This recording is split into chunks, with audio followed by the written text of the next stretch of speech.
I'd like to remind you that this show contains strong language and adult themes. If you're affected by anything you hear on today's show, then you can go online to the BBC Action Line website where you can find more support.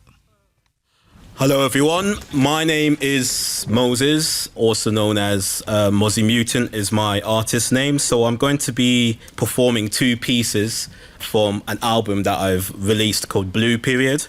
And the first piece is called Grandfather Paradox, and it's about an old man looking back on a life that he regrets. I hope you don't mind. I take up the time to tell you about a man I once knew. He was in the twilight of his years, he was also frail. Used to see him outside the Arndale every Tuesday without fail. I would walk past, not even stare, but one cold Friday night, he was just standing there. For me, it was another night of drink, punches were thrown. Why we're even fighting is still unknown. I just know out of the two, I was the one who was losing. The same reason the old man found it all so amusing. I looked at him and thought, why should I give him respect? An old man with an old man who scarf across his neck? He looked at me and said something oh so strange. If you could live life again, what would you change? 8 decades on this earth, I've unearthed more hurt that can turn any man berserk. And what's worse, I think I was your age when I fell in love with the pound sterling. Make my fears disappear like Merlin. Back then, my back pocket wasn't filled with the current monarchy. No money made me feel like a mockery. So I knew I needed to come up on the ranks on my own. Didn't care who I used as a stepping stone. Before I was a quarter century, a quarter of South London's pounds was sent straight to me. Jug-filled nights filled with debauchery. I became nothing more than a pure monstrosity. I was living a lifestyle many long for and seek, but I came up too quick. I was quick to peak. This is the point where the plot thickens. The strong grip of reality decides to kick in. The people at my side were pure leeches. My friends, they were certain they were serpents with human features. They took everything until there was nothing left. All I had was the clothes on my back and a breath. It's amazing how little people are concerned when they see that the tables have turned. Life is like water in your hands. It always flows through your fingers, a truth I now understand. I was never there for my son much. Never talked to each other, not even a touch. The disease of absent fathers is viral. Did nothing as he went down a downward spiral. You see, it was a Tuesday, I was taking pills to clear my head when I got a text. All it said was, he was dead. Nothing more can be said. At that moment, the old man stopped the words he spoke, took the scarf off his throat. I couldn't see what I saw in his throat. I placed a hand on my throat and thought, how can it be? He had the exact same birthmark I did. The old man was me. Thank you.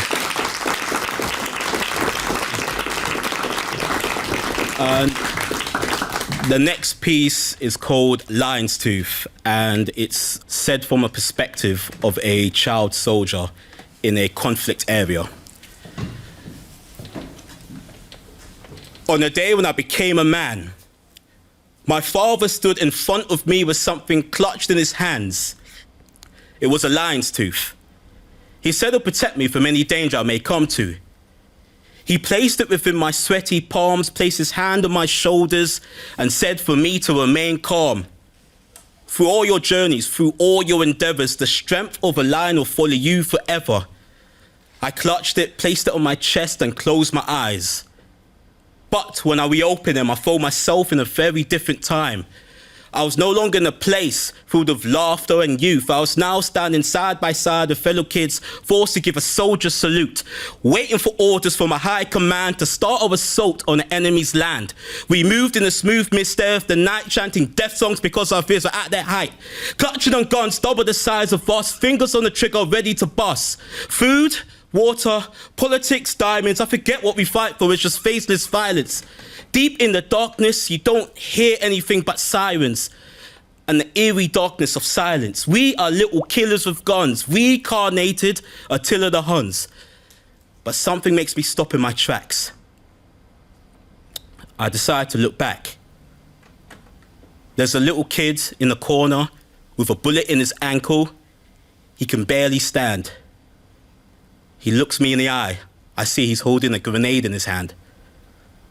After the explosion, after all I've been through, the only thing that was left of me was my lion's tooth.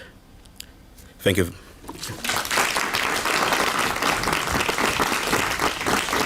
We've just heard you perform 2 of your poems, Grandfather's Paradox and Lion's Tooth. How are you feeling about being a part of Words First and your performance? I'm feeling elated being in Birmingham today. I haven't been in Birmingham since 2019, which was just pre-COVID, so it's good to come back. So when I get onto the stage to perform my poem, it's almost like a trance to a certain extent. It's a certain set of euphoria, and I go into like out of body experience, you know what I mean, and I embody the character that is within the poem, either if it's like a narrative poem or a character study or abstract. I embody whatever that is, and I just completely kind of dedicate myself to making sure doing that story justice. Words First 2022 on Xtra.